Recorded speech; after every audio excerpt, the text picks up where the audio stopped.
We love the fellowship, but we encourage you to find your seats.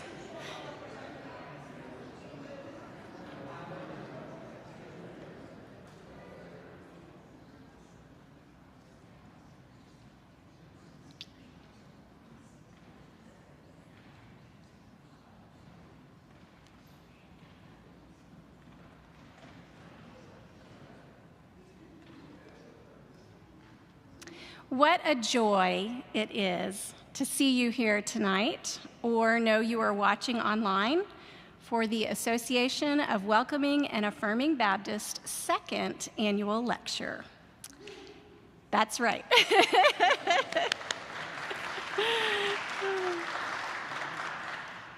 "50 years ago, a group of ministers and lay leaders from the American Baptist Churches USA had the audacity to speak for God's radical love and welcome for all. This group, named American Baptist Concerned, advocated for their own inclusion, as well as the congregations who were on the path to be disfellowshipped for their affirmation of the LGBTQ+ community. 20 years later, in 1993, AWAB was formed to create and support a community of churches, organizations, and individuals committed to the inclusion of lesbian, gay, bisexual, and transgender persons into the full life and mission of Baptist churches. We wanted there to be a welcoming and healing place for churches and individuals as they dealt with the disorientation caused by fellow Christians. In the early years, we were primarily connected with churches that were affiliated with ABC USA. More recently, we have found that churches who belong to the Alliance of Baptists and the Cooperative Baptist Fellowship, as well as other Baptist groups, also experience the same challenges to fully incorporate the queer community into Baptist life. Today, over 150 churches have joined with AWAB in our quest for equity. And this summer, 50 years later, we were finally recognized and included in the programming of the ABC USA Biennial Gathering. That's worth the clap. As we look to the next 50 years, we find ourselves entering a new era of AWAB. No longer do we just desire for congregations to build the welcoming and affirming movement within Baptist traditions. Now we also strive to build an even more extensive network across the United States to help sustain compassion rather than rejection from our faith communities. We work with Baptist congregations to provide support, education, and theological expression while honoring Scripture and Baptist heritage. We will teach church leaders to adapt to the changing cultural and social context related to LGBTQ+ issues and how to advocate for safety and well-being in their cities and states. We will help churches explore church trauma and appropriate responses to healing and hope. We emphasize the continuous need to celebrate the sacredness and beauty among us all. And so here we are at our second annual lecture to learn from Reverend Dr. Shaw about the truth and lies at the foot of the cross. We are so grateful you are a part of this journey, whether this is your first AWAB experience or you're a founding member. We welcome you as you are, with your questions, concerns, fears, trauma, joy, and discovery. We welcome you for who you are, God's divine creation, beloved child, and beautiful being. And we affirm that we are all exactly where we need to be tonight.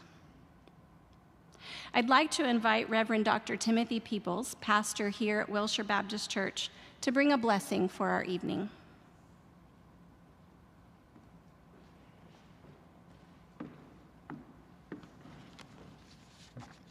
My friends, receive this blessing by John O'Donohue. May you recognize in your life the presence, power, and light of your soul. May you realize that you are never alone, that your soul in its brightness and belonging connects you intimately with the rhythm of the universe. May you have respect for your own individuality and difference. And may you realize that the shape of your soul is unique, that you have a special destiny here, that behind the facade of your life there is something beautiful and eternal happening. And may you learn to see yourself with the same delight, pride, and expectation with which the divine sees you in every moment. Amen.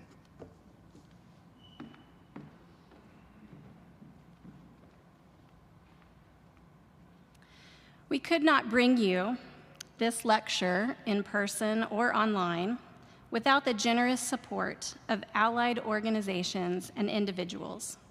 You will find a full list on the back of your program or on our website, but we want to highlight 4 organizations tonight. The Eula May and John Baugh Foundation has underwritten our entire lectureship program. Without their generosity and affirmation, we could not create these important annual events. Their relationship as allies is life-giving to our work. Here with us tonight, I invite Good Faith Media, Bright Divinity School, and the Baptist House of Studies at SMU Perkins School of Theology to bring a brief welcome.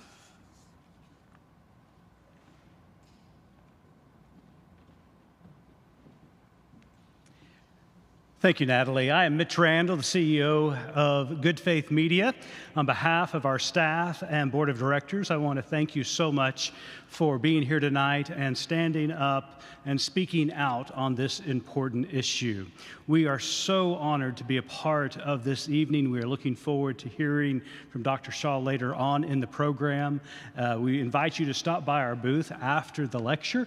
We would love to tell you about all of our resources. We have books and videos and podcasts that talk about the importance of inclusion and equality for our LGBT community. In fact, our latest guest on our podcast at Good Faith Weekly is Flamey Grant, which is a great interview that you may want to check out. And before I turn it over to my other colleagues, I just want to say this. This weekend, I was at another conference in Oklahoma City, and I got to spend some time with Brian Bond, who is the president and CEO of PFLAG.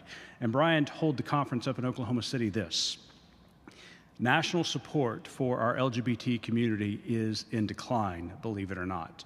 We have made some great strides in the last several years on the front of equality, but the rhetoric that is coming out of many of our churches is causing a downturn in public support for our LGBT community, especially the T within that community.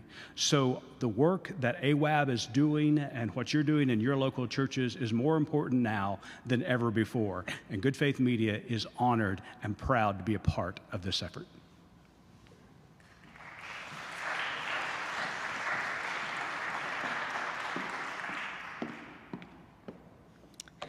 Good evening. It is my joy to share space with each of you tonight.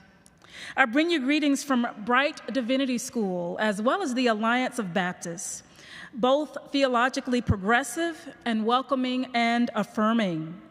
We are so ecstatic to support AWAB, and we are happy to see all the great work that Natalie is doing. In a world craving newness, boldness, and an audacity to love without inhibition or prejudice, the work of tonight becomes even more meaningful. While we all have different calls to labor for human thriving, it is occasions like tonight that remind us that above all, we are called to be truth tellers, flanked in love. I am so proud to be a part of this work. I hope you will take a moment to stop by the Bright table following this evening's lecture, so that we can share with you all of the great things that are happening in Fort Worth. Thank you so much for being co-laborers in this justice-seeking work. And tonight, may God inspire our hearts anew. Thank you.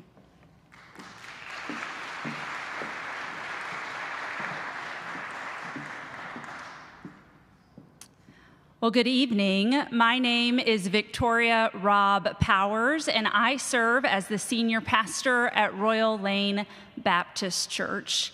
I've been serving as the pastor at Royal Lane for 9 months, but prior to my service at Royal Lane, I served as a pastor in the United Methodist Church. I am not a United Methodist. I have always been a Baptist, but I found myself in the United Methodist Church because there was no space for me in my own tradition. My options were limited, so I cast my net broadly and I started serving as a Baptist in the Methodist Church, and I'm forever grateful that they created space for me while I was there. Wondering if there would ever be meaning to my being a Baptist in a Methodist landscape, I was delightfully surprised when Perkins School of Theology at SMU started a Baptist house, and our director, the Reverend Dr. Jamie Clark Souls, along with our lead advisor, the Reverend Dr. George Mason, pastor emeritus to this church here at Wilshire Baptist, put together a board. We're looking for a board chair and said, "What Baptist do we know that has experience in the Methodist world?" It's surprising the way that God makes use of all of our experiences. Tonight, I bring you greetings on behalf of the Baptist House of Studies at Perkins School of Theology, SMU. The Baptist House of Studies was created to provide a space for students, Baptist students, progressive Baptist students, who are looking for a safe space to inherit a theological education. We are proud to be that kind of space, and if you are interested, then I want to invite you to visit our booth just outside where we have information. Lots of scholarships available for Baptist students, so please stop by, pick up some materials, and let us know how we can support you or those in your life that are interested in theological education. Thank you for having us.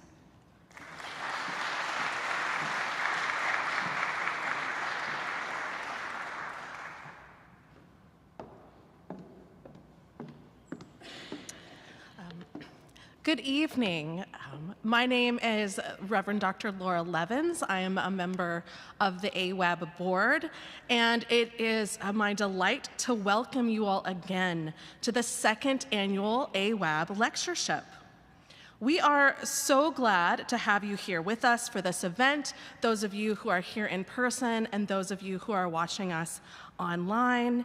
And we are, again, grateful for the many sponsors who have contributed to this event. There is a full list on the back of your program. The Association of Welcoming and Affirming Baptists started this annual lecture series in 2022 to continue its efforts for education and advocacy of LGBTQ+ issues by providing a platform for theologians, historians, and other academic scholars to offer their perspective and thought on LGBTQ+ issues to the church.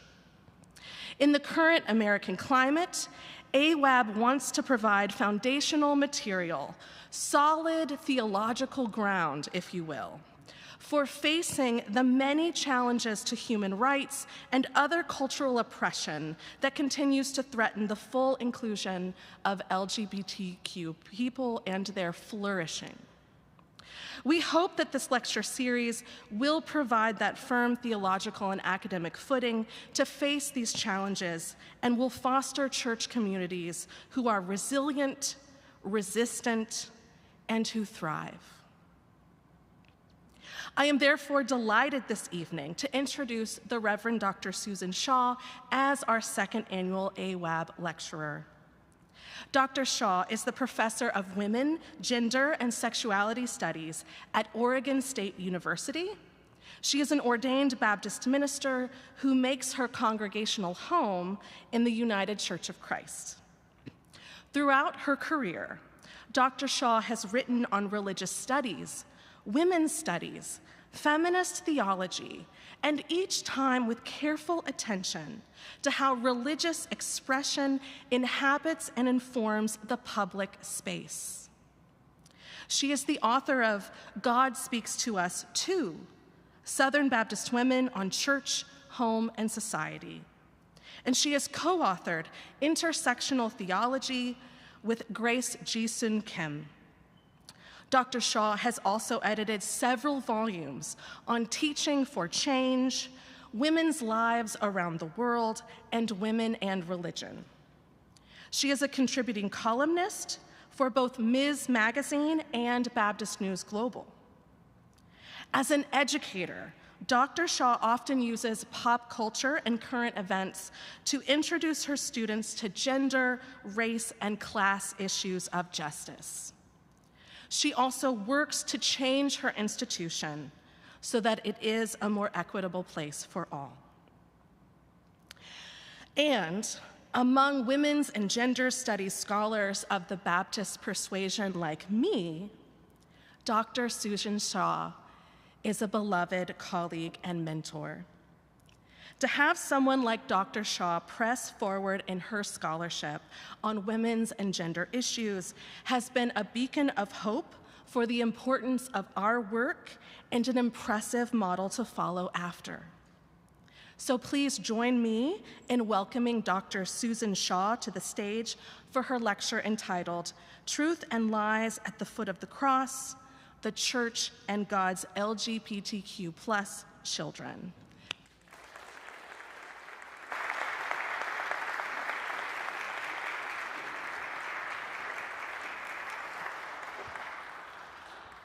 Thank you, Laura. That was lovely. Thank you so much for inviting me to be here to give this lecture. I always really appreciate the opportunity to be back with my Baptist people who share a language of altar calls and vacation Bible school and Lottie Moon. Once when I was conducting my research with Southern Baptist women, my Oregonian transcriptionist called me all in a tizzy because she was really concerned that all of these women were talking about something called sword drills. And so I'm very happy to be back among my Baptist people to talk to you about some of the issues that I think are important for doing the work of affirming LGBTQ people in Baptist spaces. As you know, I'm a professor, and so I'm going to try to be a little provocative if I can tonight and maybe spark some new ways of thinking, and hopefully those will be helpful to you, and we can have some more conversation about any ideas that spark with you when it comes to the Q&A. And so I want to start off by telling you an indecent story. Now, growing up, I was one of those little kids who was at my fundamentalist Southern Baptist church every time the doors were open. I loved my Sunday school teachers, and now I'm going to date myself yet again, and the little flannel graph boards with the Bible characters made of paper that they put on it to tell us stories. And every week on my offering envelope, I proudly ticked all of the boxes. Bible brought, check. Lesson prepared, check.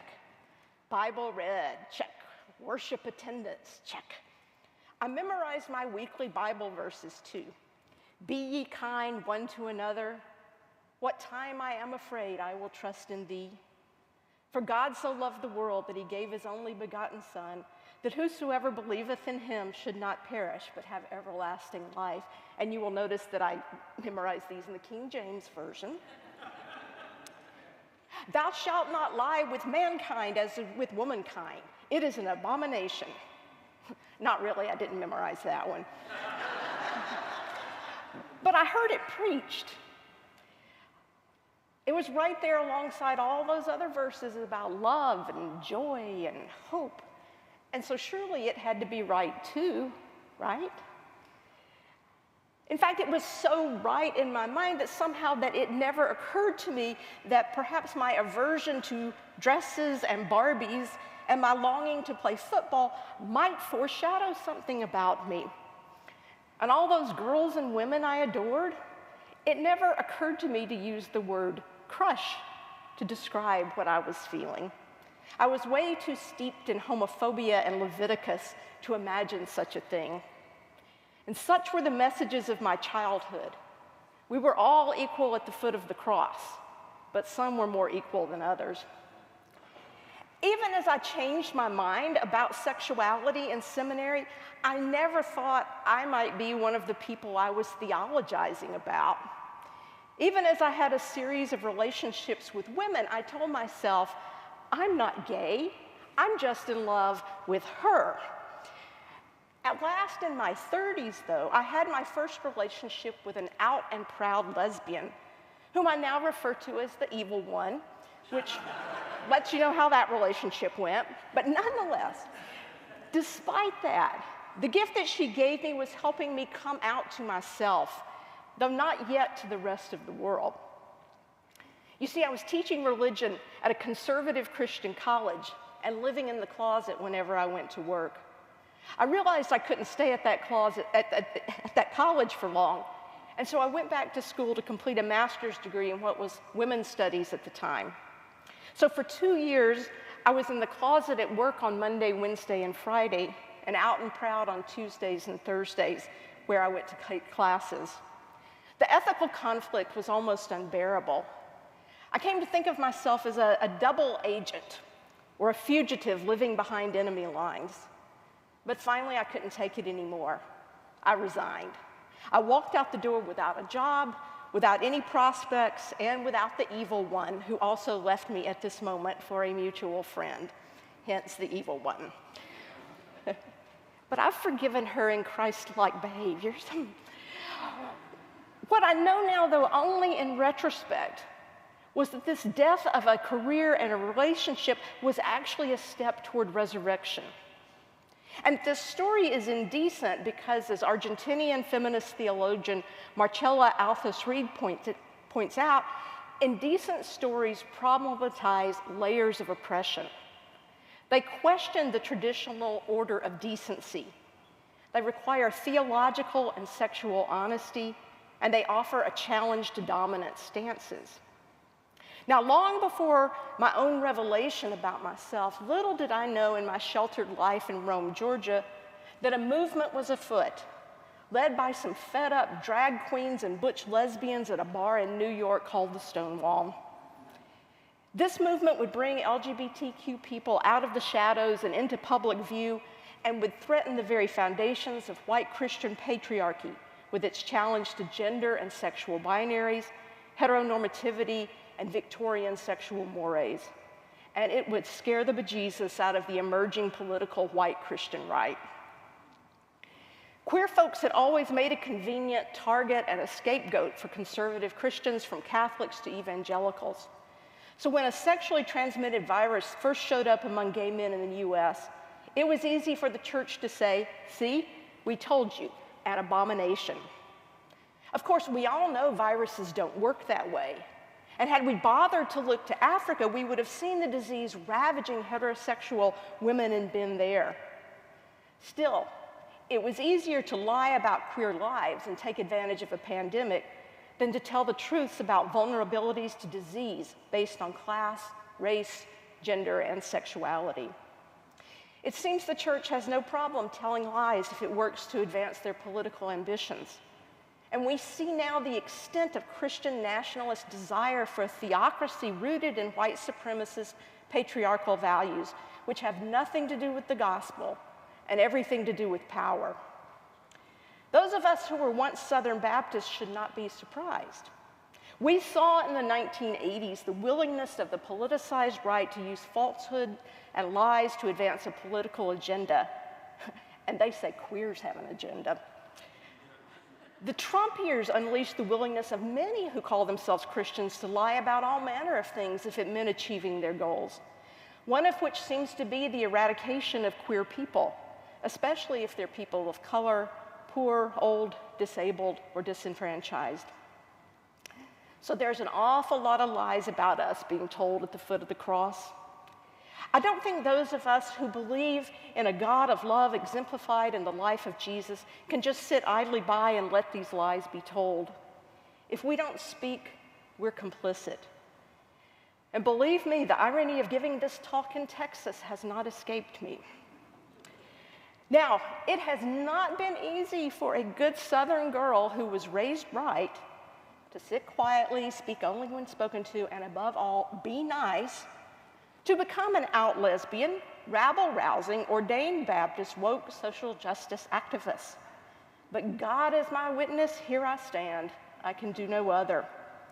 So let's name these lies and tell some truths, because I will tell you, there is nothing more dangerous to lies and liars than an old lesbian feminist with tenure who's got nothing to lose.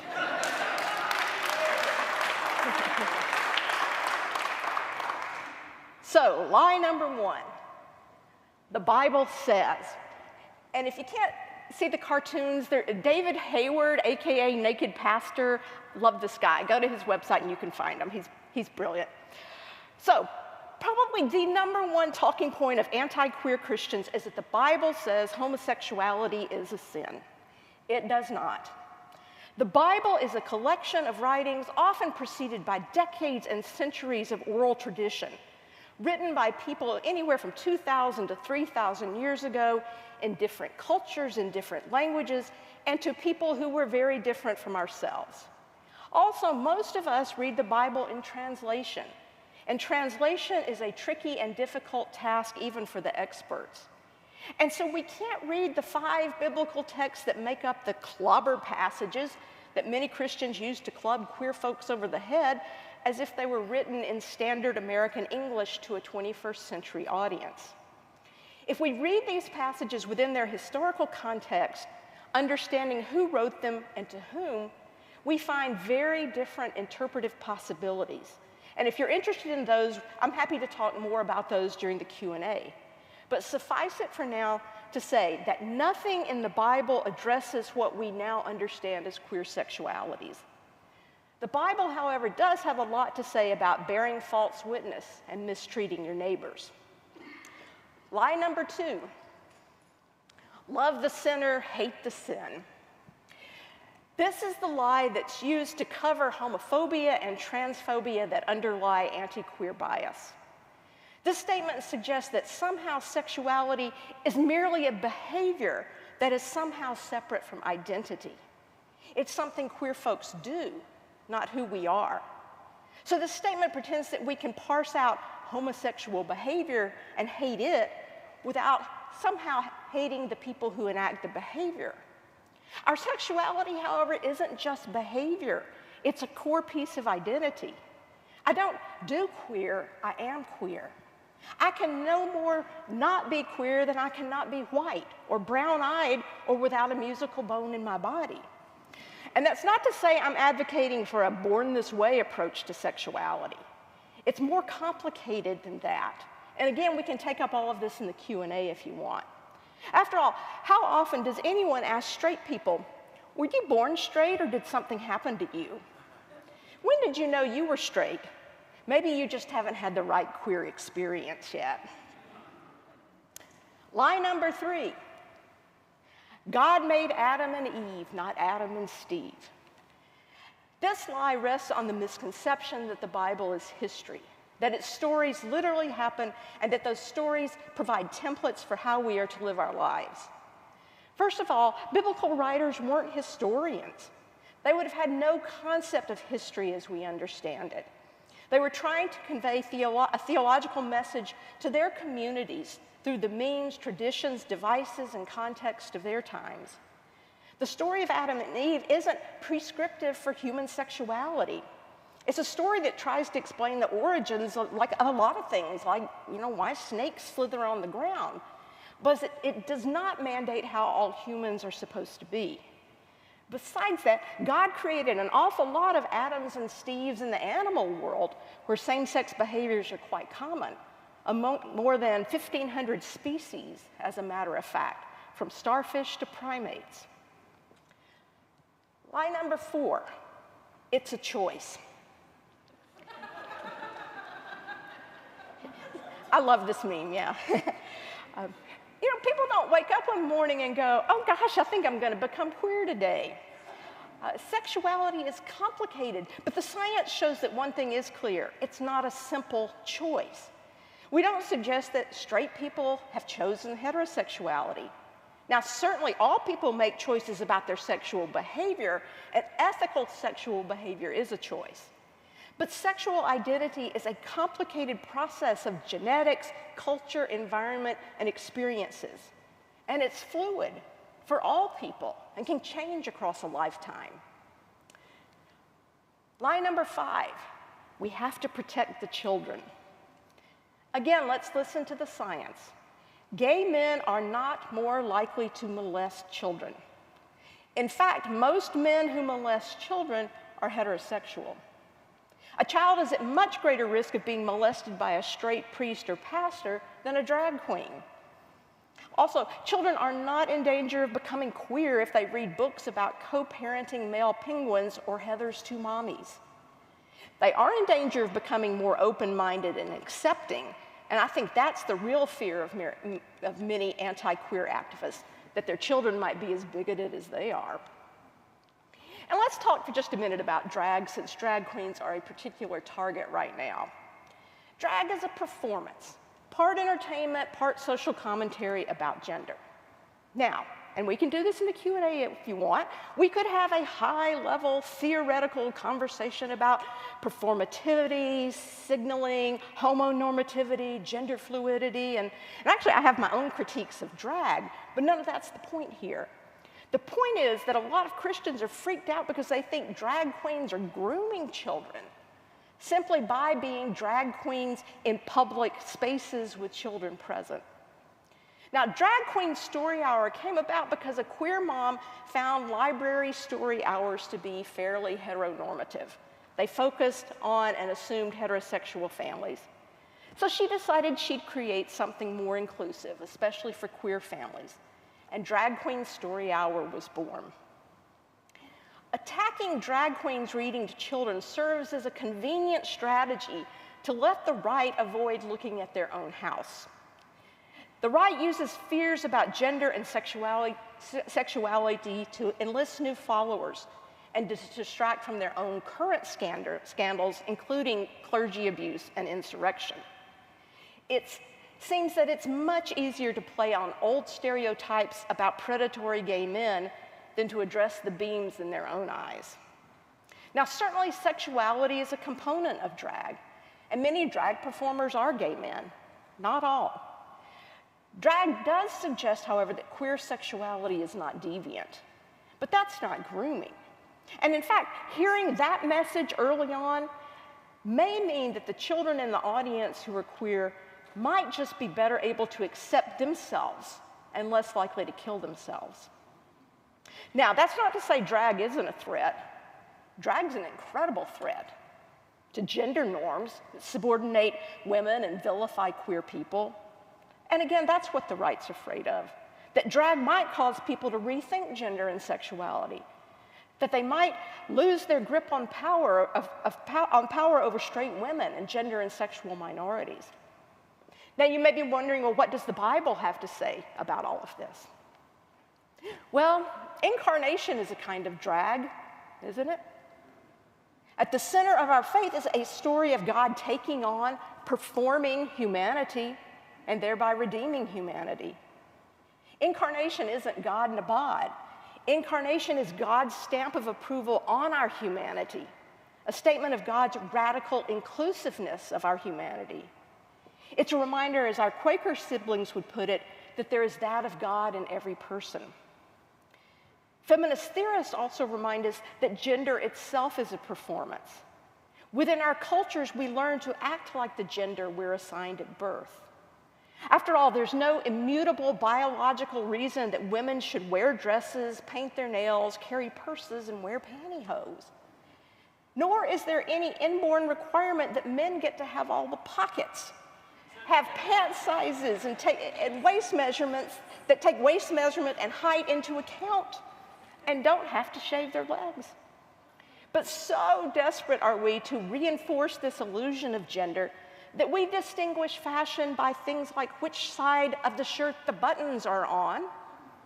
We charge women and men different prices for dry cleaning said shirts, and we have gender-segregated bowling. Drag queens upset all of that, but so does the gospel, really. Line number 6, we can cure it or cast it out.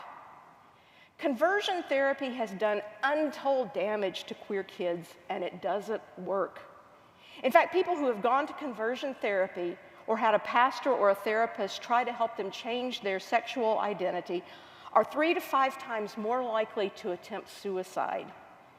People who have undergone conversion therapy also show higher levels of stress, depression, and drug and alcohol abuse. It's also impossible to pray the gay away. There is no demon of homosexuality to cast out, and all the anointing, shouting, and praying over someone in the world won't change their sexuality. It may make them more vulnerable to depression and suicide, but it won't make them straight or cisgender. Lie number 7, homosexuals have an agenda. The conspiratorial-sounding gay agenda is nothing more than right-wing propaganda that claims that the queers are coming for your children to teach them that queerness is acceptable. And to do so, they are promoting gay pride, demanding special rights, and limiting the rights of Christians to speak out against their evil plan.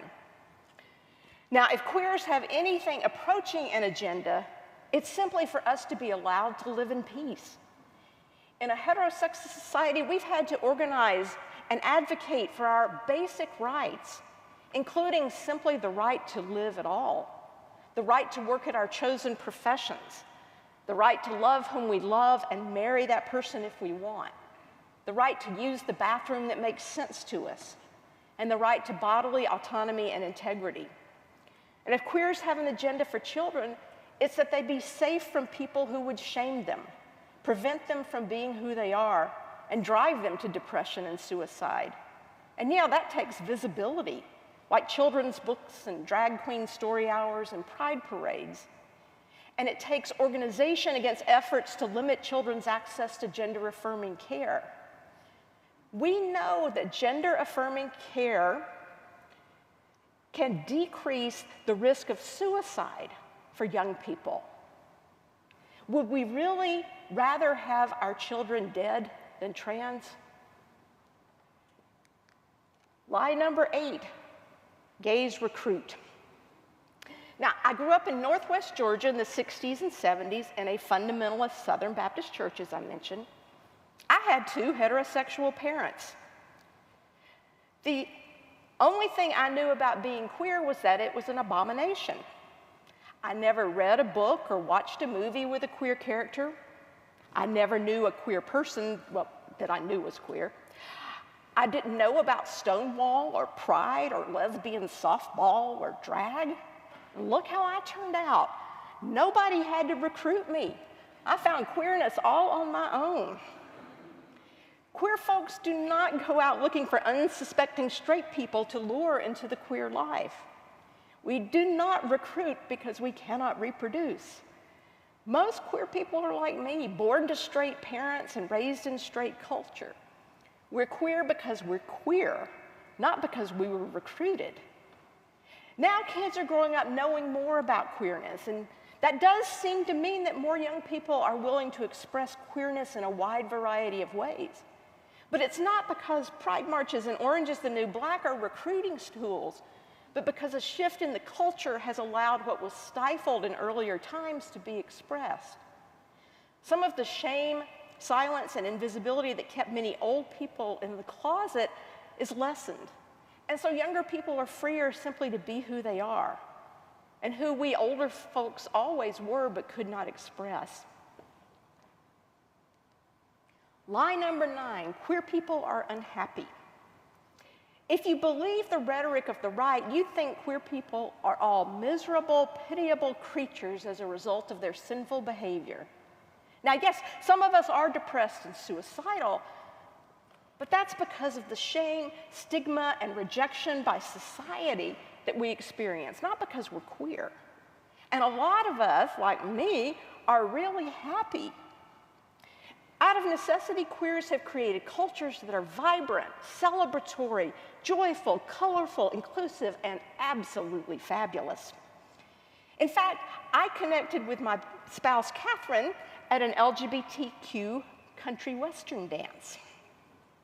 Now, in 2006, I had declared myself finished with relationships. Done, done, done is how I emphatically put it. And I meant it.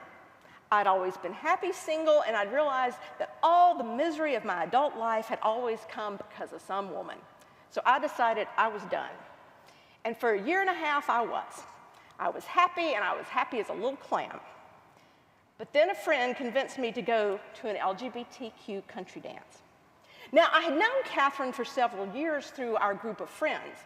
In fact, I had found her to be quite attractive since I first laid eyes on her in a photograph and asked a friend, "Who's that?" Still, we basically moved in different circles, just seeing each other occasionally at these group gatherings. And usually she was dating someone, or I was, and so I just continued to admire her from afar. But then came that dance. My sister was there with us because we were all celebrating a friend's birthday. Now, were my sister here to tell this story, at this point, she'd explained that she had this all planned. Apparently, she'd been watching Catherine for a while, waiting for the right moment to make her move. And it came that night at the dance, I suppose. So Catherine came over to the group of us and asked if anyone would like to dance. Of course, I was going to say yes, because even though I was done dating, I was not blind, and so I wouldn't have minded dancing with Catherine. But before I could respond, my sister shoved me in the back onto the dance floor and said, "She will." From the moment Catherine put her hand on the small of my back to lead me, I had 2 left feet. I don't two-step well anyway, and now I was trying to count to myself. Quick, quick, slow, slow, quick, quick, slow, slow. I know people here in Texas just are born doing this, but you know, like I said, no musical ability. That includes dance as well for me. As I'm doing this, Catherine's trying to carry on a conversation about my last sermon that she had come to hear a couple of months earlier. By now, my palms were sweating, my heart was pounding, and I was trying to remind myself that I was done, done, done. I was too cowardly to ask Catherine for her phone number that night, so the next morning I had to ask a friend for it. Then I drove home to Corvallis and spent the next 5 hours working up the courage to call. When I finally did call, I got her voicemail, and so I left a message. "Hi, Catherine. This is Susan. I was just calling to talk. So why don't you give me a call later when you get in. Get in." I hung up mortified, but 5 minutes later, Catherine called back, and the rest, as they say, is history. And we were married 15 years ago this August. Thank you. You know, I think people on the right need to tell lies about queer unhappiness, because to recognize the possibility of queer happiness would undermine their claims about sin, abomination, and God's judgment. Queer people also celebrate sexuality in ways that undermine purity culture, which is really big on the right. Because purity culture is all about control of women through control of their sexuality. Queer sexuality disrupts these patriarchal beliefs about gender and sexuality and celebrates sexuality as a gift to be enjoyed, a liberating possibility of equal enjoyment and a transgression of patriarchal norms. Again, of course, I believe sexuality also brings with it responsibility for ethical practice. Truly liberating sexuality must be mutual, consensual, unharmful, and honest. It must recognize the full humanity of the other person and not treat anyone as simply an object for sexual fulfillment. But that's true whether sex is queer or straight. Queer happiness disrupts patriarchal control of sexuality and offers in its place a sexuality that is liberating and celebratory. The poet Rumi writes, "There is a community of the spirit. Join it and feel the delight of walking in the noisy street and being the noise. Drink all your passion and be a disgrace. Close both eyes to see with the other eye. Open your hands if you want to be held. Sit down in the circle." And line number 10, if we need to jail them, beat them, torture them, or kill them, well, that's just the price of God's kingdom. A lot of people who call themselves Christians think the U.S. should criminalize queer sexuality again, even to the extent of executing people for queer sexual behavior. Tim LaHaye, remember him, wrote, "Capital punishment for homosexuals may seem cruel and inhuman treatment by today's standards, but our leniency has caused today's widespread problems." This is not to suggest that Christians advocate the death penalty for today's homosexuals, but I do have a question that needs consideration. Who is really being cruel and inhuman?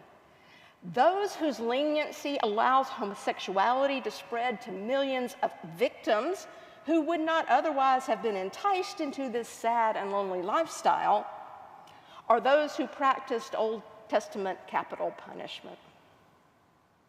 Uganda, influenced by American anti-queer forces, recently passed a harsh law imposing, among other penalties, up to life in prison for gay sex and the death penalty for serial offenders.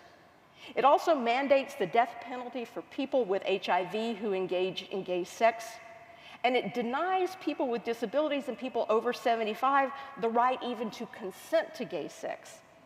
And it also criminalizes promoting LGBTQ education and causes. Now, think that can't happen here? Well, just up the road near Fort Worth, Pastor Dylan Oz of Steadfast Baptist Church in 2022 said, "Gay people should be," and I quote, "lined up against the wall and shot in the back of the head." That same year, Pastor Joe Jones of Shield of Faith Baptist Church in Boise, Idaho claimed, "God told the nation that he ruled, put them to death, put all queers to death." And Tom Askell, Ron DeSantis' pastor, responded to the Ugandan law in a dust-up with Ted Cruz of all people, because Ted called the law horrific and wrong. Askell cited Leviticus 20:13. "If a man lies with a man as with a woman, both of them have committed an abomination. They shall surely be put to death. Their blood is upon them." He asked, was this law God gave to his old covenant people horrific and wrong? Askell then clarified that he doesn't want to see the death penalty for homosexuality in the U.S., but he does think that homosexuality should be criminalized. And what are we seeing in state legislatures in conservative states like Florida, Tennessee, Idaho, and Texas? Laws that ban books that mention queer people, laws that deny life-saving, gender-affirming care to minors, bills that seek to roll back marriage equality.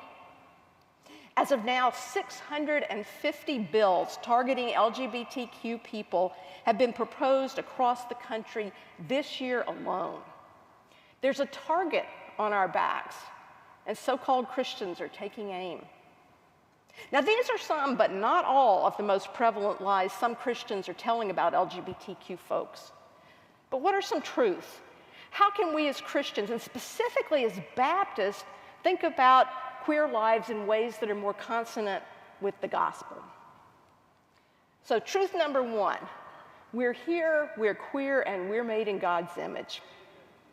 Now, oftentimes, anti-queer readers of the Bible turn to Genesis to claim that God created male and female, and that binary defines human lives. But let me offer another reading. The Bible does say God created humans, male and female, in the image of God. But what if what that means is that God is both male and female? In other words, the Bible affirms God's own gender diversity. God encompasses all genders within God's being. God crosses genders. God is all genders, and all genders reside in the being of God. God is non-binary. God is transgender. To be made in God's image, then, is to express the full continuum of genders, not a binary. What does the science say? Gender is on a continuum and is affected by both biology and social factors. Now, Republican legislators argue that they are following the science, but what they offer is a reductionist model of biology based on what doctors and parents see at birth. The reality is the science is much more complex, and gender is much more than visible body parts. The American Medical Association argues that the scientific scientific evidence shows that trans and non-binary gender identities are normal variations of human identity and expression. Likewise, human sexuality is on a continuum. It's not binary either, not simply straight or simply queer. And sexual diversity is also a result of a complex interaction of biology and social factors. A lot of genes influence sexual behavior, scientists have found, but there's no gay gene. Rather, diverse sexuality is a natural part of our diversity as a species. Being lesbian, gay, bisexual, or queer then is not a sinful choice. In fact, homosexual behavior, as I mentioned before, is common throughout the natural world, found in more than 1,500 species. And scientists have not found any species without homosexual behaviors except those that don't have sex. And it's not just about sex. Many same-sex animal partners like female albatrosses and male penguins can mate for life. Truth number 2, in the resurrection, God affirmed Jesus is coming out. So let me tell you another indecent story. This one comes from Luke's gospel. But on the first day of the week at early dawn, they came to the tomb, taking the spices that they had prepared. They found the stone rolled away from the tomb, but when they went in, they did not find the body. While they were perplexed about this, suddenly 2 men in dazzling clothes stood beside them. The women were terrified and bowed their faces to the ground. But the men said to them, "Why do you look for the living among the dead? He is not here, but has risen." Why is this an indecent story? Why is the resurrection of all things indecent? It's because the resurrection is a coming out story. It is a story that uncovers and undresses injustice. Jesus died because he challenged the dominant religious, ethnic, cultural, class, and yes, sexual norms of his day. He was a threat to empire because his loyalty to God outweighed his loyalty to Caesar. Jesus died because he was queer. He refused normalcy. He rejected the social hierarchies of colonizer and colonized. He rejected the sexual and gender economies of his day. He disrupted essential categories of identity, and he taught love over power, and he was killed for it. But the resurrection was his coming out. In Jesus' coming out of the tomb, God vindicated the queerness of Jesus' love for everyone, a love without boundaries of nation, religion, ethnicity, or gender. Queer stories uncover injustice, bring parts of ourselves back to life, and give life to those around us who need to hear. Queer stories are resurrection stories. Our stories are indecent because we're not supposed to tell them. They expose the lies and the constraints of heteronormativity. We are supposed to be invisible, silent, dead. Our stories are resurrection stories because we are not meant to survive. Black lesbian poet Audre Lorde put it this way: "We were never meant to survive, and when the sun rises, we are afraid it might not remain. When the sun sets, we are afraid it might not rise in the morning. When our stomachs are full, we are afraid of indigestion. When our stomachs are empty, we are afraid we may never eat again. When we are loved, we are afraid love will vanish. When we are alone, we are afraid love will never return. And when we speak, we are afraid our words will not be heard nor welcomed. But when we are silent, we are still afraid. So it is better to speak, remembering we were never meant to survive."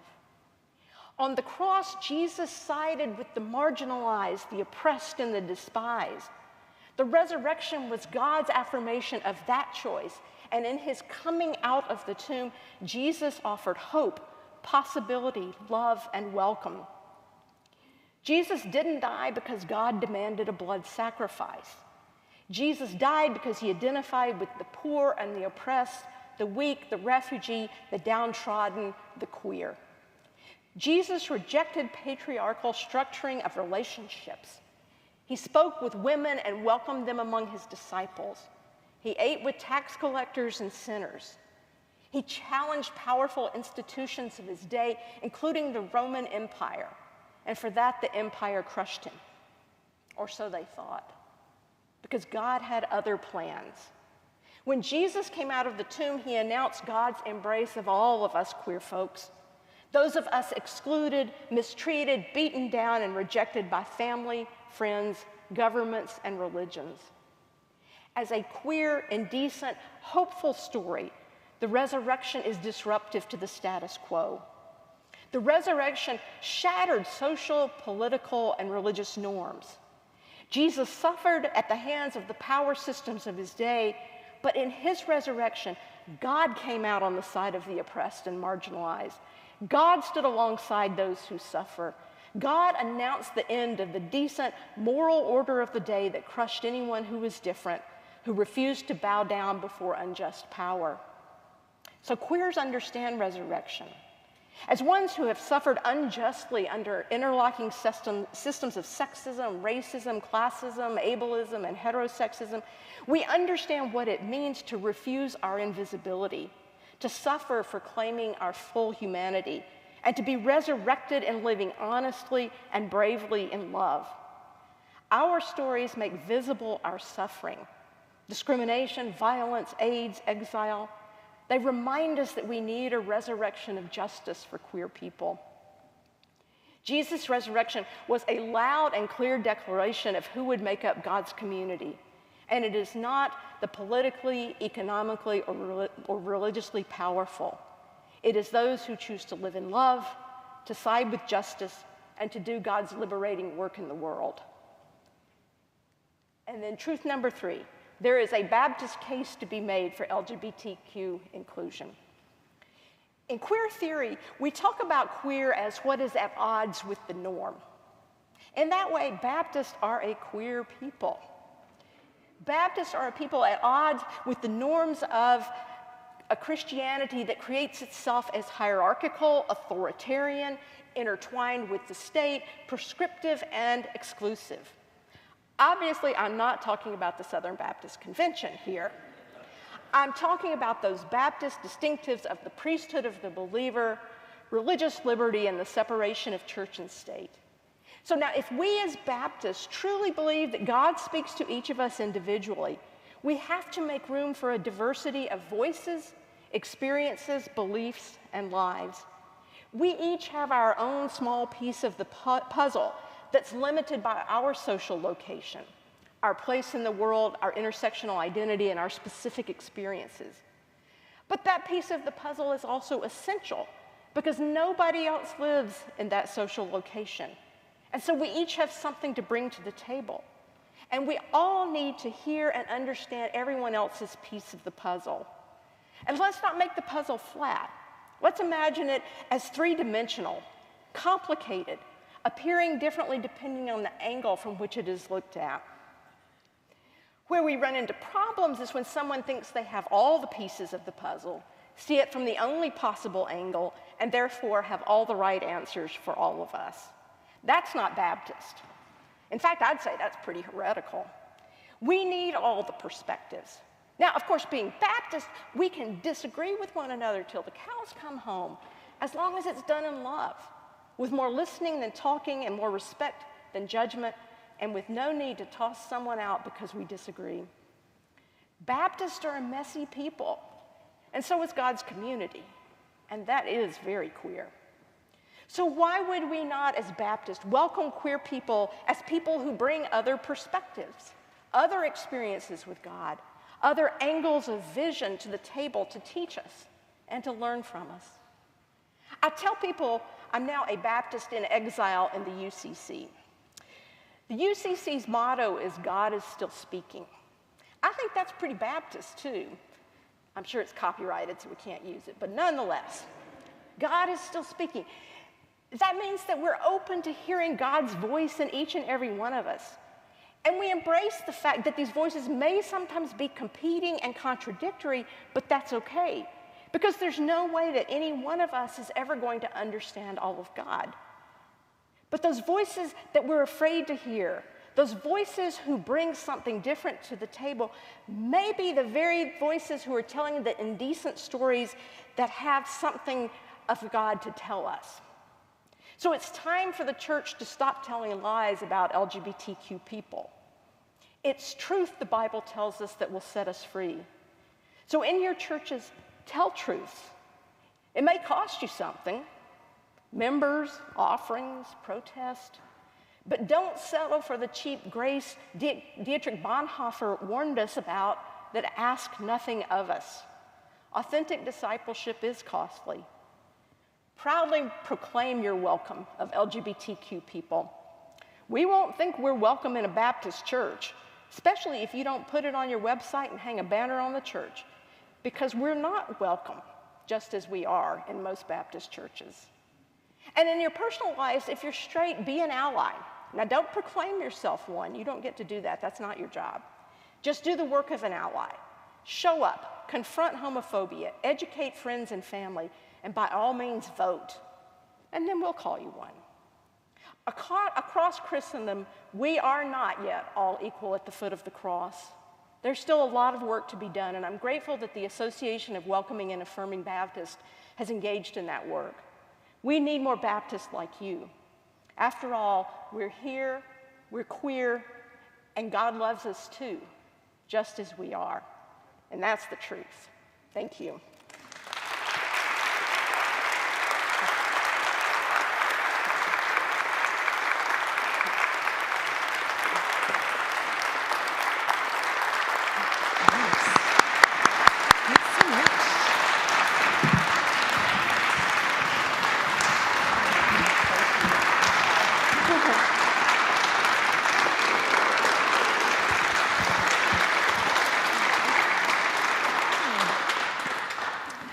Thanks, everyone. If you all could be seated again. We thought we would take this opportunity, since we have Dr. Shaw with us and this wonderful lecture, to have some question and answer time. So there's been a few times that Dr. Shaw has mentioned during her lecture, like, hey, if you want to know more about this, just ask me a question. This time would be now. Now is the time. So I've got Jordan and Jonathan. They were gonna wander the aisles with the microphone. So you just stand up or raise your hand or and see who has a question for Dr. Shaw this evening. So anyway, oh, here's one in the front. Oh, right here? Yeah. Hello, Johnny. Okay, all right. Dr. Shaw, possibly the best presentation that I've ever heard on the subject. I thank you so much, and I'm so glad I came this evening. When you talked earlier about the translations and the passing down of that oral history, please address for us the idea of infallible word as it relates to the arguments that can come from those issues. Yeah. Let me think about even where to start with that one. There's so many responses that pop to mind. I think part of it is, of course, we know that the contemporary understanding of inerrancy and infallibility are fairly modern inventions, and certainly not how the biblical writers would have understood what they were doing, for one thing. And it's a way of reading the text that really does damage to the text. And if they would at all talk to, for example, our Jewish friends, they would discover that that's never how these texts were meant to be read. It also rests on some assumptions about who God is, and so it's rooted in this this understanding of God as sort of immovable, impassive, unchanging. Again, fairly contemporary in the broad history of religion, ways of thinking about God. And so if God is a perfect and unchanging God, God must give a perfect and unchanging Bible. But the problem is that the premise is wrong. I mean, if you look at, for example, the Hebrew Bible, I mean, God's all over the place. God gets mad, God gets sad, God gets happy, God changes God's mind. I mean, we don't see that early on. But that develops as there's influence with Greco-Roman philosophy, which saw the need for a perfect God and a perfect God to be unchanging. And so part of the issue is just the premise of all of this is ahistorical, for one thing. And again, the people who claim that don't practice it themselves, because while they'll quote Leviticus about killing queer people, they eat their cheeseburgers and they wear mixed fiber clothes and they plant their beans and corn together. And so there are also a lot of inconsistencies where they don't read the text literally themselves either.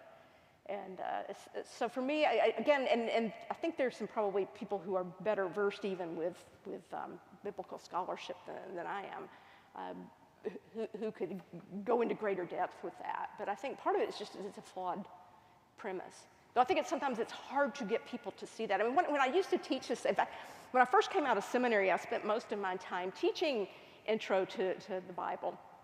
And the first time I did it, it was a disaster because I came out and I thought everybody accepted the documentary hypothesis now, and I go and I teach that in a conservative Baptist college in California, and it did not go well.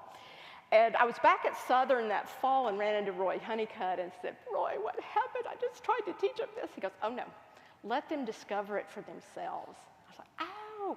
So I went back and I developed these exercises where I would just have them read passages from the Pentateuch. And I would say, just make a list of what you see here. What do you see about narrative voice and genre? And I mean, I didn't use those kind of words with them, but and we would just fill up the whole chalkboard all over the room. And I'd say, well, what do you think this might lead us to conclude about authorship? And every term I did this, somebody raised a hand and said, well, it looks to me like more than one person wrote this. I said, well, yes. And we have a name for this. It's called the documentary hypothesis.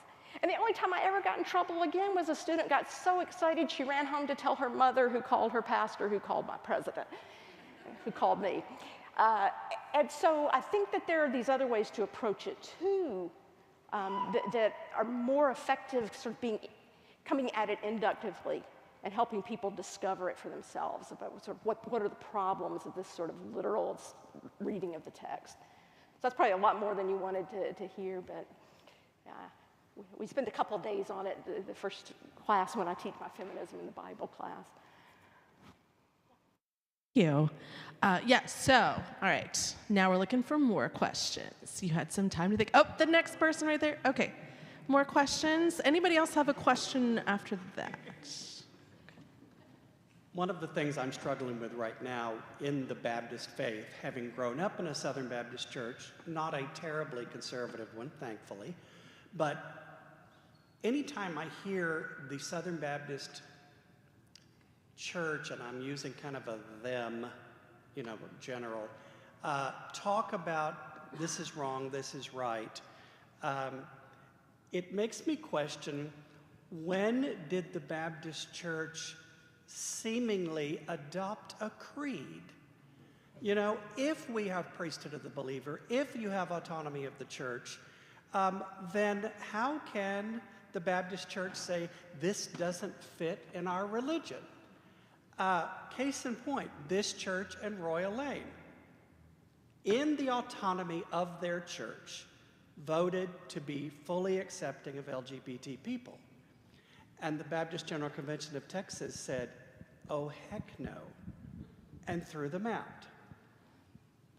Well, isn't that what it just irritates the heck out of me, and I just wondered if you had a comment. Well, this is part of the paradox of being Baptist, I think, is that we talk about the priesthood of the believers, but boy, the minute we disagree, we fight. When you think about our history, two Baptist groups sprung up simultaneously in England. They didn't even split to begin with, they just popped up and then fought with each other, and then the Baptists here popped up and fought with each other, and when they got mad enough, they split and formed. So what are there now, 110, 120 Baptist denominations around the world? And so there is that sort of paradox to, we profess that, and yet then we boot people out when we disagree with them. And I think part of it goes back to that notion I was talking about earlier of the ways that we sort of understand the unchanging God who has one right answer, and our task is to find that one right answer. And we don't look at reality as something that has multiple meanings and complicated layers, and that no one of us can grasp because we can only see the world how we see the world. And so we haven't done a good job, I think, in making that sort of epistemology corollary to the priesthood of the believer.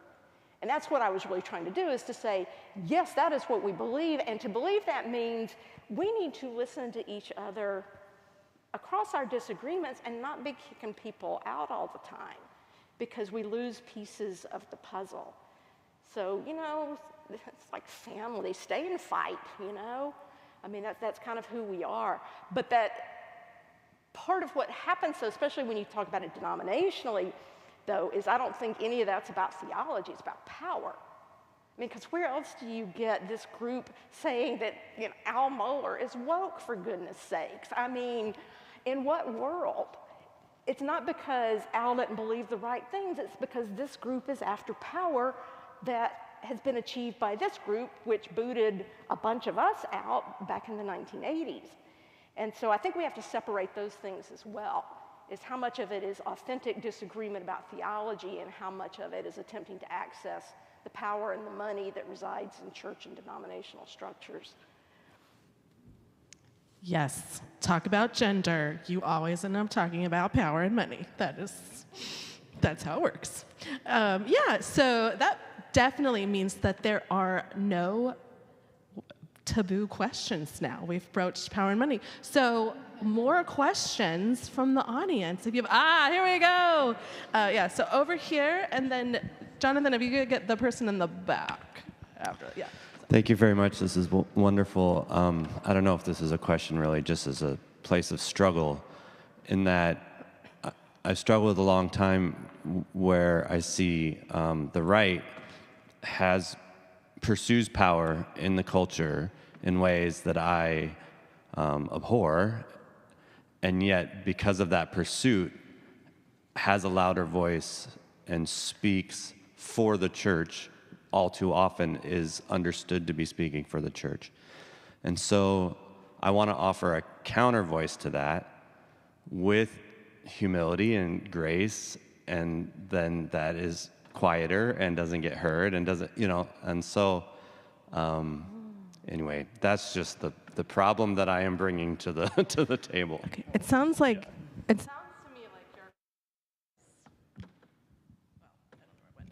to me like there we go. It sounds to me like your question is like, you see both in the method of how they argue and also what they're saying, what's wrong, and you don't want to do either. But then how do you counter power without being the same type of power? Again, said the master's tools will never dismantle the master's house. So we can't simply beat them by playing the same game. We want to play a different game. And that's hard. I mean, my spiritual discipline for myself is to try to find a place where I don't wish ill on all their houses, you know. I mean, just so you don't get the impression that I'm like some really good person. I mean, I really struggle with that.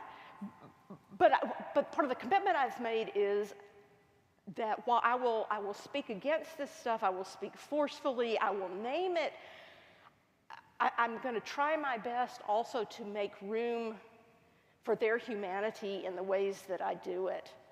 And so I try to make sure I'm always speaking the truth. Now, I might get some facts wrong, but I won't do it purposefully, and if I do it, I'll retract it and take it back. I try to make reasonable arguments. I try not to rely on stereotypes, and I try not to dehumanize even the people that I most struggle to love in all of this. And it's not easy work, but I think that we can feel that there is a place to speak up. I think that's what B&G, what Mark Wingfield does, that's what it's all about. And there's so many in this room, and I'm so glad you're introducing yourselves who are fellow writers with me on that platform, because I think it is a place where we can take those kinds of stands, and I think Mark probably takes a lot of heat that we don't even hear about because he just takes it for us. But it's a place where you can see people using their voices in appropriate ways to name this and to show other ways of being in the world and being Christian in the world. I mean, I run into that all the time I mean, I'm in Oregon. We're the most unchurched state in the country. And something I've tended to like about Oregon, because now, the most important question isn't what I think about Jesus anymore. It's actually about the work I'm doing. And so people look at me and they think I'm an oddity. They're like, well, we know you're Christian, but you're not like them. And I'm like, go back to the Deep South. There are a lot of people like this. It's just they're quieter. And I think we all need to be raising our voices more. And I appreciate, again, what this group is doing. Because when I said to people, oh, I'm going to speak at the Association of Welcoming and Affirming Baptists, and they're like, what? Are those words supposed to be Baptist? Are you sure? I'm like, yes, and so I think we need to raise those voices. But I think we can choose to do it differently. So I'm not a defeatist. I think we just give up because we're not going to fight like they do. But I think we struggle in different ways. All right, question. Yes, Jonathan, could you go all the way in the back? And then I'm going to make you come back to the front again. Yeah. I'll walk forward. Thank you very much. My question is a bit more of an academic question. It's a question about language. I served a predominantly African-American church that was part of the AWAB and also the Alliance. And so I learned very closely intersectionality, but also very much from the African-American congregation that being a person of color is a different experience and identity than being someone who's queer. Now, in more recent academic circles and conversations, there's been this question of cis race or cis-racial, as some folks have been accused of not truly being the race. And I've been seeing this being thrown back on folks who are trans, where it's like, look, we're okay with the LGB, but see, this T stuff gets murky. Now, my question has an assumption that I'm assuming that we are kind of on the same page. Well, what type of language would you offer, and one, affirming people of color, but two, also affirming those who are trans when you're seeing this type of I don't know, it's kind of a taking over of what the trans experience to try to encapsulate it into this race experience where it's not the same. Oh, that's so interesting, because I have not heard much about that yet. I'll have to look into that. I mean, I think that for me, I just come back to the question of people having the right to name themselves, that we work for everybody's justice, not just our own, that we struggle together in solidarity, even when we don't get each other's experiences. I mean, and that we let people who are in targeted groups lead in those and tell us. So if for example, So a good example would be the ways that in civil rights, white people often like to take the lead and lead the struggle. And I remember once at OSU, he was well-meaning, but bless his heart, we always had a Take Back the Night march. And those started, as a radical feminist way of saying that women had the right to be in public space at night and be safe. Well, then the men on campus started getting their feelings hurt because they didn't get to march. So the women wanted to please the men, so they said, okay, you can march with us. And then it finally got to the year that I gave up was when a well-meaning young man that I really liked, but led the march banging on a drum. And so for me, it's problematic when any group that is not the one on target is trying to tell the other group how to do things, to take the lead, or to appropriate the language of that group. And so I think that rather than saying don't use this kind of language or don't, I would talk about let's think about how we use language. Let's think about what people want us to say. Let's listen to the groups who are part of this and what are they saying. Because that's why I think about that when we talk about global issues. And it's like, okay, I don't get to say whether or not women should wear the veil in the Middle East. I need to listen to what Middle Eastern women are saying and support feminist voices out of the Middle East. And they may differ, and in that case, I just need to be quiet and cheer them on and do what I can. But it's not my place to define what those things are. And again, we have to come together in those conversations across our differences, knowing it's hard work. And we enter into this work as allies, recognizing that we're not there to be made to feel better about ourselves, but we're there to do whatever work we're given to do. And all that's really tricky, which is why I think we're not good at building solidarity across even oppressed groups. Because oftentimes, too, we get into the oppression Olympics, right, where my oppression's worse than your oppression. And again, Audre Lorde early on said there is no hierarchy. Now, she was not saying that we don't do it. She was saying in reality that we should not create these hierarchies of oppression, but that all oppression is my oppression, and I fight all oppressions. And so whether I experience them or not, they are my struggles because they are the struggles of my siblings. And so I think it's more how you enter the conversation rather than what to say. But definitely we'll look into that some more too, because that's not one that's, but I'm sure it will. It's probably making. Thank you so much. Okay, I think there was a question right here. Thank you. Thank you. Thank you very much for coming. I appreciate that. My question is kind of specific in a way, but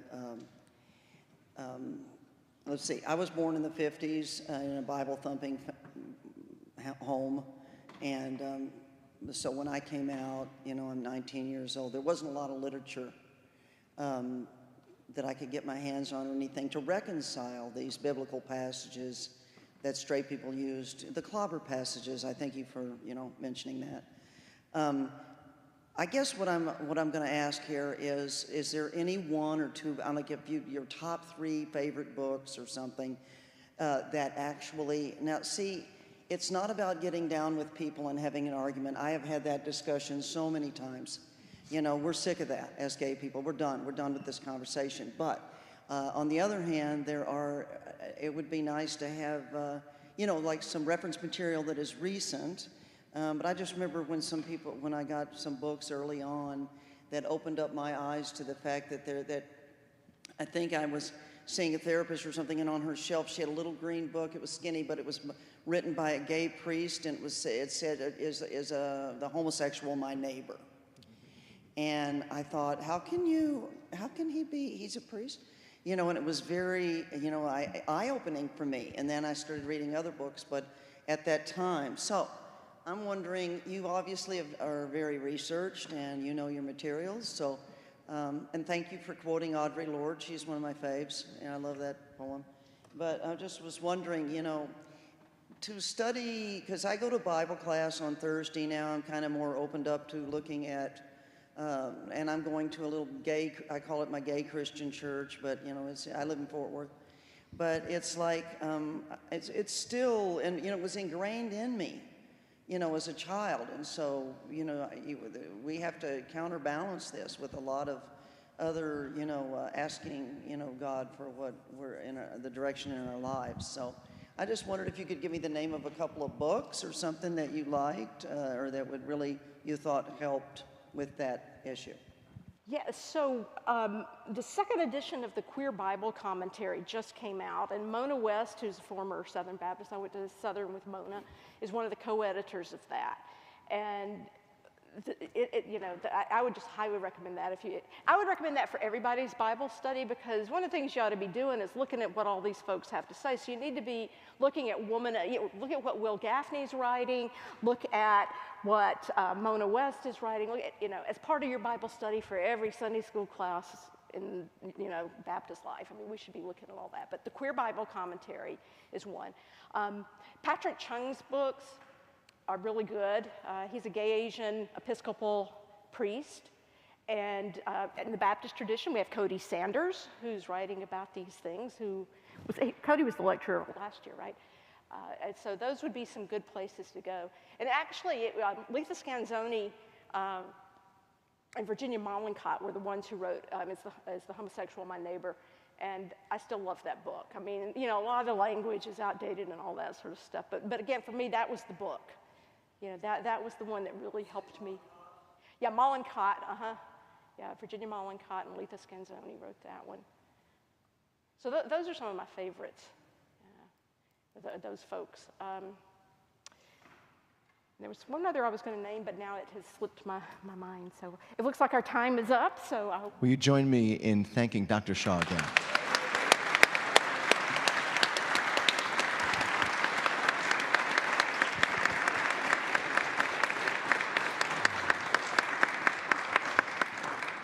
Thank you, Dr. Shaw. My name is Brian Henderson, and it's my honor to serve as the Executive Director of the Association of Welcoming and Affirming Baptists, and so it's been so good to be here tonight. I don't know if you heard what I heard. I think I heard some good sermon titles. All Baptists are queer, I think we'll preach, right? And the incarnation is God in drag, so that'll get some mileage. I want to quickly just thank all of you again for being here. I want to thank Natalie Aho, Janet Cole, and Kurt Kaufman, our AWAB staff, who have done so much work behind the scenes to make tonight happen, and they do so much to make so many different events happen as well. I also want to thank again our lectureship committee, chaired by Dr. Laura Levins, for making this evening come together as it has. Thank you as well to Holly Irvin and the Wilshire staff and community for welcoming us this year as you are. I also want to thank our AWAB board members, and many of our board members are here tonight, so I'm going to invite AWAB board members to stand, and as they stand, would you join me in thanking them for their commitment?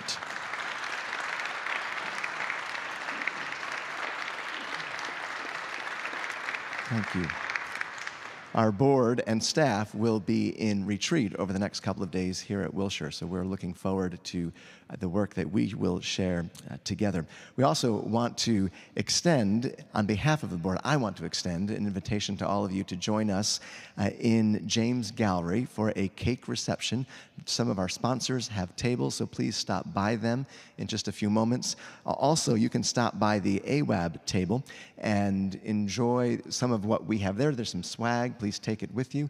You can also join the Rainbow Circle, which allows opportunities for you to support the work of AWAB on a monthly basis. So please stop by and check that out. At the reception, we're going to have a cake for to celebrate AWAB's 50th anniversary. So you can't leave tonight without a piece of cake. I hope you'll do that.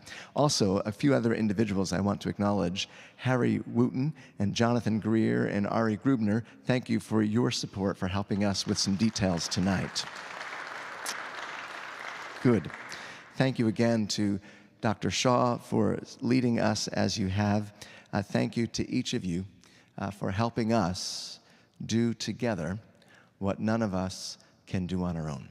As tonight now comes to a conclusion here in the sanctuary and we move over to James Gallery, let us remember that all of us as Baptists are queer. May it be so.